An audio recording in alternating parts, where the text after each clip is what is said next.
Важно ли е за теб да се чувстваш здрав и независим? Най-успешните, удовлетворени и щастливи хора са тези, които се чувстват спокойни в телата си, сигурни в себе си и уверени в здравето си. Не се колебаят, че са застрашени в качеството на живот и не срещат трудности в ежедневните дейности.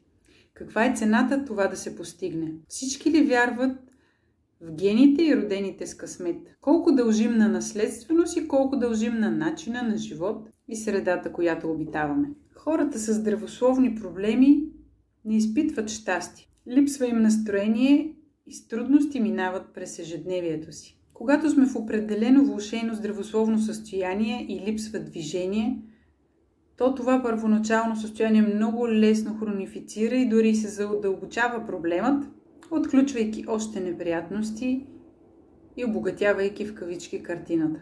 Ние много лесно се приспособяваме към липсата на движение.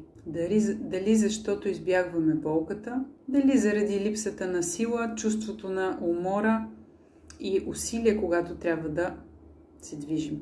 Зависимост от възрастта, разбира се, но така можем да стигнем до гръбначни изкривявания, мускулен дисбаланс, дисфункции, нарушен метаболизъм, психоемоционални проблеми, оттам ендокринни, хормонални, автоимунни. Нека не забравяме, че сме единна система от всички наши органи и функции в тялото. Не можем да изолираме с лека ръка един проблем.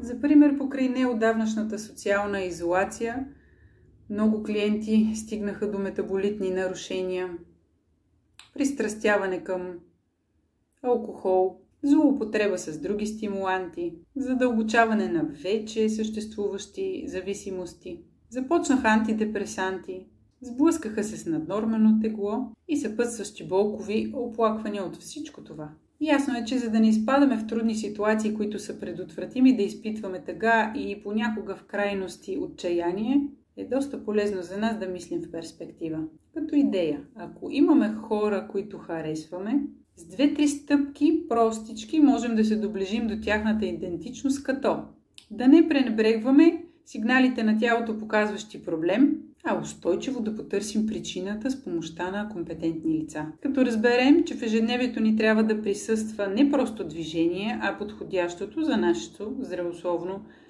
физическо, психоемоционално и всякакво състояние. Когато имаме настроение за целенасочен релакс, нека използваме масажната терапия като профилактика общо за организма, а не да чакаме да се появи проблем. Ходенето е нещо безплатно и даващо много позитиви за простотата и достъпността си. Чудесно средство, когато спортът не ни е симпатичен.